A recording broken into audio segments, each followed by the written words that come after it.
Welcome. My name is Abel Sanchez. In this lesson, we're going to be looking at the basics of debugging. We're going to construct an HTML file, write some JavaScript into it, and then use the debugging environment within the browser to step through this code. So let's go ahead and get started. I'm going to go ahead and save this file. I'm going to call it debug.html. I'm then going to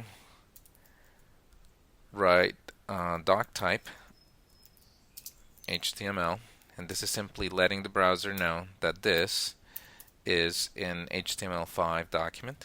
I'm then going to define my document. Opening tag, closing tag. Inside of it, I'm going to write some script, and this is doing autocomplete for me. I don't need all of that. I'm going to go ahead and remove this. And so I've created an HTML document, a script block, and now I'm going to write some instructions. I'm going to start out by doing a declaration and assignment of a variable called limit. I'm going to assign to it the value of 10. And then I'm going to define my block of instructions that are going to repeat. They're going to repeat 10 times because I'm going to limit it, or I'm going to use the variable I've just created to limit the number of instructions these that are going to be repeated. So I'm going to use a for loop, and I'm going to start off by defining a counter. This is a counter that I'm going to start at 0. I am then going to repeat these instructions as long as the counter is less than my limit, and I'm going to increase my counter on each iteration by 1. Inside of it, I'm simply going to write to the console, and within the debugging environment, we can see this output.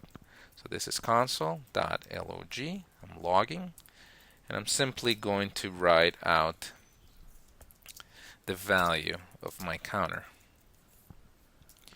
So there we have it. We have a block of script.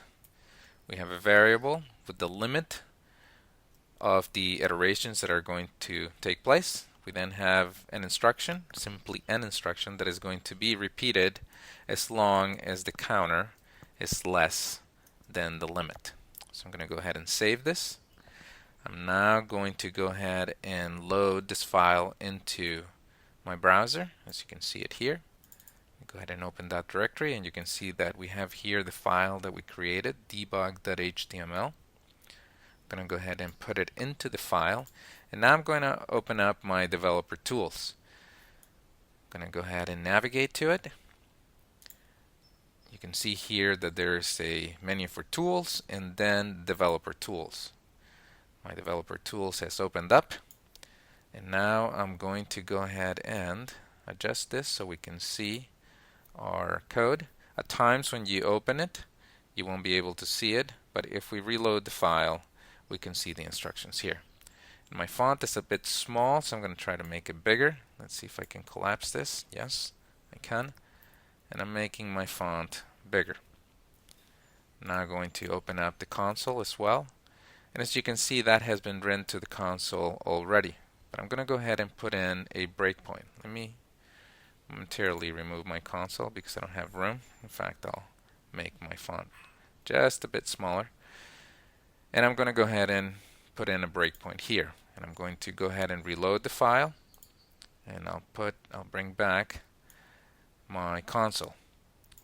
So when I reload this file, the first instruction that gets executed within my script is var limit equal 10. So I'm going to go ahead and reload it, and since I've put in a breakpoint, all I've done is I've clicked next to the 5, as you can see there. I could also do it here.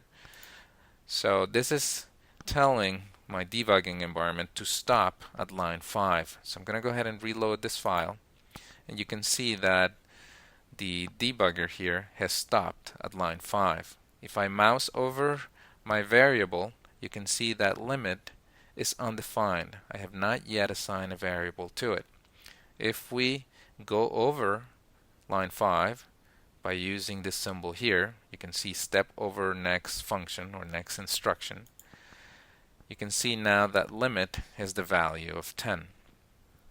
We can continue all the way into the inside of the loop, and I'm going to go ahead and run this. It'll run up until the next breakpoint, and in this case it's at line 8, and you can see here that the counter's value is 0.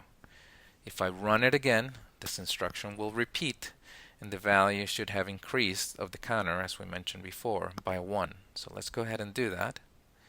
And now the counter value should be 1, and you can see that the counter values are also being written to the console.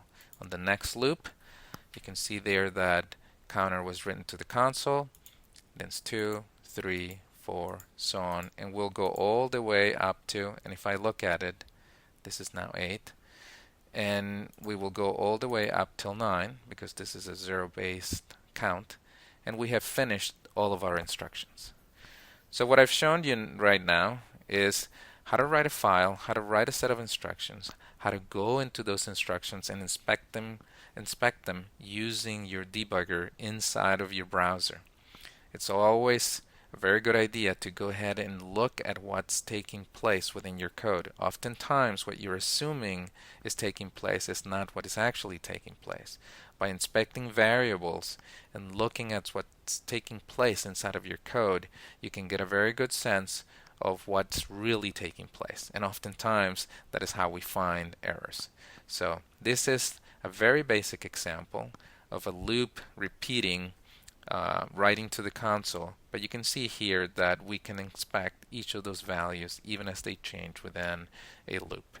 So with that, let me go ahead and stop, and thank you for your attention. Happy coding.